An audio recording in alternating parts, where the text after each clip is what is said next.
नमस्कार। मैं हिम्मत सेठ। आज हम बात करेंगे राजस्थान में बिजली और पानी के संकट पर। और उस पर संकट तो अपनी जगह है ही, लेकिन उस पे मंत्रियों के बिगड़े बोल पर भी बात करेंगे।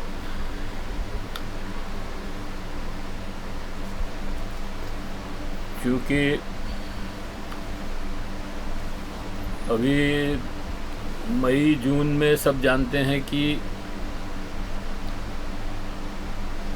बिजली की सप्लाई खपत बढ़ जाती है और उत्पादन उतना नहीं हो पाता है। और उत्पादन का इसलिए नहीं हो पाता है कि ब्यूरोक्रेसी और नेता लोग इस बात पर ध्यान ही नहीं देते हैं कि अप्रैल मई जून में बिजली कितनी खपत होगी और उसका कैसे हम सप्लाई करेंगे, कहाँ से सप्लाई होगी, कितनी हम बिजली बनाएंगे, कितनी हमारी क्षमताएं हैं, इन सब का उनके पास कोई लेखा जोखा नहीं। वो सिर्फ दैनिक कामों में लगे रहते हैं। और जब संकट बढ़ जाता है, जब ओवरलोड हो जाती है मशीनें और ट्रिप होने लगती है और पावर कट हो जाता है, तब उनको संकट आता है कि और बिजली का क्या करें। और ऐसे ही पानी का भी है। तो उस समय फिर क्या होता है कि उनको तात्कालिक चीज़ों पर ध्यान देना पड़ता है। और वो ध्यान तात्कालिक चीज़ों पर देने का मतलब ये है कि दूसरी जगह से बिजली खरीदो, और वो उस समय महंगी मिलती है। तो वो महंगी बिजली खरीदने के लिए भी बिजली नहीं होती है उस समय, क्योंकि इतना उत्पादन कहीं पे भी नहीं है कि सरप्लस हो बिजली। तो हालांकि कुछ साल पहले ये कहा गया था कि राजस्थान में सरप्लस है बिजली, लेकिन कोई भी साल ऐसा नहीं गया जब बिजली की कटौती नहीं हुई हो। अब आप देखिए कि राजस्थान की बिजली मंत्री जो है क्या बयान दे रहे हैं। आश्चर्यजनक रूप से बिजली की सारा जो ठीकरा है बिजली कट का, पावर कट का, वो पिछली सरकार पर डाल रहे हैं कि पिछली सरकार ने ऐसा किया इसलिए इस साल ऐसा हो रहा है। उन्होंने 9 लाख यूनिट जो है उधार ली, और वो जो है अब हमको चुकानी पड़ रही है, और मई जून तक चुकानी है, इसलिए जो है ये कमी होगी। सच बात ये नहीं है। सच बात ये है कि कोयले की कमी है और उत्पादन पूरा नहीं हो रहा है, कई यूनिटें बंद है। तो इस सच बात को बोलने के बजाय वो अपना जो अपने ऊपर जो भार है वो पिछली सरकार, अच्छा चलो पिछली सरकार ने कोई बिजली ली भी सही और देनी भी है, तो भी आपको 5 महीने हो गए, आपको ये कल नहीं आए हो। 5 महीने में आपने क्या प्लानिंग की ये बताइए ना। आपने कोई 5 महीने में कोई प्लानिंग नहीं की। आपको ये मालूम ही नहीं था कि मई जून में कितनी बिजली चाहिएगी, इसलिए आपने कोई प्लानिंग की नहीं। जब प्लानिंग नहीं की और अब सर पे आ गई, तो आपने जो है अपनी जिम्मेदारी जो है दूसरों के कंधे पे डाल के आप बाहर निकल गए। तो ये जो अभी मतलब राजस्थान में 24,000 मेगावाट बिजली की खपत बढ़ गई है। तो वो 24,000 मेगावाट बिजली की आपूर्ति ये जो इनके पास पावर हाउस है वो नहीं कर पा रहे हैं, बल्कि जो कैपेसिटी है उन पे भी नहीं चल रहे हैं, कई बंद हैं। कोयले की कमी है, कोयला छत्तीसगढ़ से मिल नहीं रहा है, और इंडोनेशिया से भी मंगवाते थे, वो तो आप जानते ही हैं क्या हुआ उसका।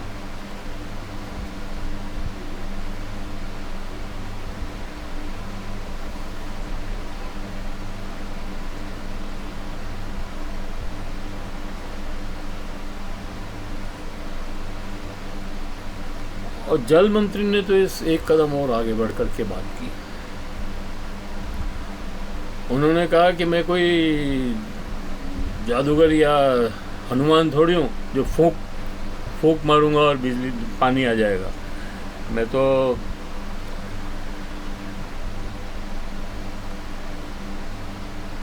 कोई बालाजी थोड़े हूँ जो तुरंत पानी ले आऊँ। अरे भाई, आप चुनाव में तो बालाजी बन जाते हैं, हनुमान बन जाते हैं कि हनुमान की तरह काम करूँगा, राम हूँ, हम तो देवता पुरुष हैं। तो जब सर पे पड़ती है तब बगले जागते हैं और इस तरह के बयान दे करके बचने की कोशिश करते हैं। ये बयान तो बहुत ही निंदनीय है और कष्टपूर्ण है। मतलब जनता को आप राहत नहीं दे रहे हो, सहूलियत नहीं दे रहे हो, वो तो ठीक है अपनी जगह, वो उससे तो आदमी फिर भी ठीक। लेकिन आप जब ये बात कहते हो कि मैं हनुमान थोड़ी हूँ जो बिजली ले आऊँ, पानी ले आऊँ, या मैं फूंक मारते ही मेरे पानी थोड़ी आ जाएगा, ये बातें करना बिल्कुल ठीक नहीं है। आपको 5 महीने पूरे मिले थे, आपने सरकार संभाली, उसके बाद 5 महीने में आपने क्या प्रबंध किया ये बताइए। कहाँ से पानी ला सकते हैं, कहाँ पानी मिल सकता है, इसकी आपने कोई खोज खबर की नहीं। अब आप उल्टे सीधे बयान दे रहे हैं। ऐसे लोग जो अपनी जिम्मेदारी से बचना चाहते हैं, बचने की कोशिश करते हैं और मंत्री पद पर बैठे हुए कोशिश कर रहे हैं, उनको मंत्री बनने का कोई अधिकार नहीं है। उनको तत्काल त्यागपत्र देना चाहिए।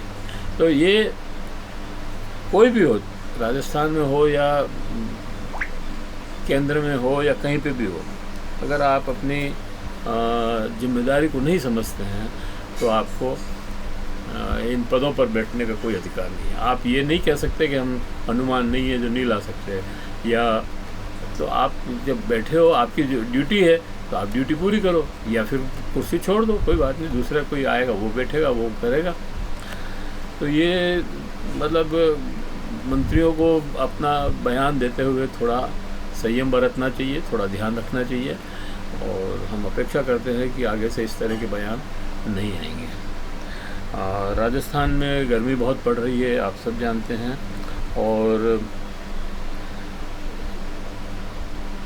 उदयपुर में जहाँ बहुत मतलब कम टेम्परेचर रहता है, और मतलब गर्मी में मतलब ज़्यादा टेम्परेचर नहीं, 42-43 डिग्री होता है, लेकिन वहाँ पे भी 45 डिग्री टेम्परेचर हो गया था कल, 45.4 डिग्री, है ना।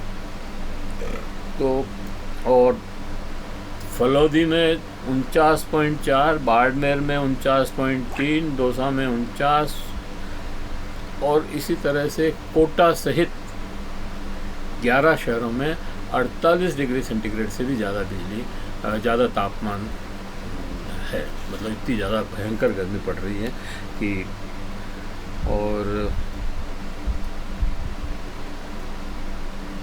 इससे कोटा के अंदर मतलब 4 दिनों में 14 जनों की मौत हो चुकी है, और सरकार देख रही है क्या कर सकती है।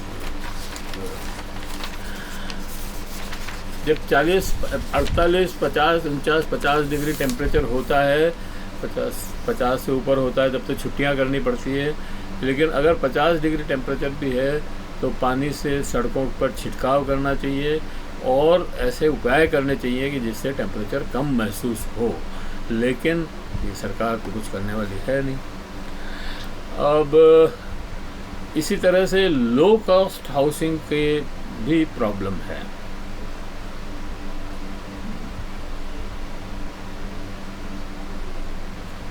लो कॉस्ट हाउसिंग भी एक तरह का दिखावा बना है। 2 लाख परिवारों को आशियाना का इंतजार है, और चूँकि इसमें लोग जहाँ भी कम रहे हैं, बन भी मुश्किल से रहे हैं, मतलब अभी बने नहीं है, लेकिन बन बड़े दूर रहे हैं, बस्तियों से दूर बन रहे हैं, और एकांत में हैं, सुविधाएं नहीं हैं, बिजली पानी सड़क कुछ नहीं है, और इसलिए जो है ये सस्ती आशियाना का जो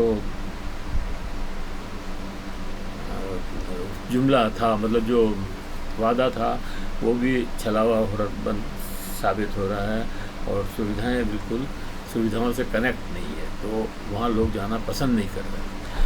अच्छा, इन सब के बाद एक बात और मैं कहना चाहता हूँ कि आज 28 मई है और 28 मई को विजय सिंह पथिक जो स्वतंत्रता सेनानी थे और किसान आंदोलन के, राजस्थान में किसान आंदोलन के जनक थे, उन्होंने बिजोलिया किसान आंदोलन किया था और वो कई भाषाएं जानते थे और हिंदी इंग्लिश तो जानते ही थे और दूसरी भाषाएं भी जानते थे, प्लस वो जो है कवि थे अच्छे।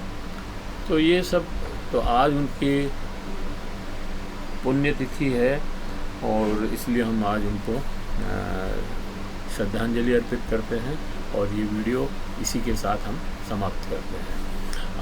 आपसे निवेदन करते हैं कि अगर आपको ये वीडियो पसंद आया हो तो आप इसको सब्सक्राइब करें और बेल आइकन दबाना न भूलें। इस वीडियो को फॉरवर्ड करें और लोगों तक पहुंचाने में हमारी मदद करें। धन्यवाद।